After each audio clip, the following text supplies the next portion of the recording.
اعوذ باللہ من الشیطان الرجیم بسم اللہ الرحمن الرحیم۔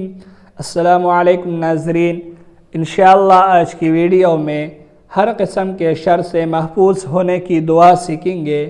جناب فروہ بن نوفل رضی اللہ عنہ سے روایت ہے، جناب فروہ بن نوفل رحمہ اللہ بیان کرتے ہیں، میں نے ام المؤمنین عائشہ صدیقہ رضی اللہ تعالی عنہ سے سوال کیا کہ مجھے ایسی دعا بتلائے جو رسول اکرم صلی اللہ علیہ وسلم پڑھا کرتے تھے، تو انہوں نے بیان کیا کہ رسول اللہ صلی اللہ علیہ وسلم فرمایا کرتے تھے، اللہم انی اعوذ بک من شر ما عملت ومن شر ما لم اعمل ومن شر ما لم اعمل اللہم انی اعوذ بک من شر ما عملت ومن شر ما لم اعمل۔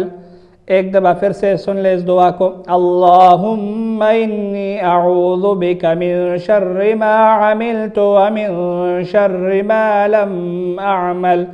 اس ویڈیو میں صرف اتنے ہی۔ اللہ حافظ۔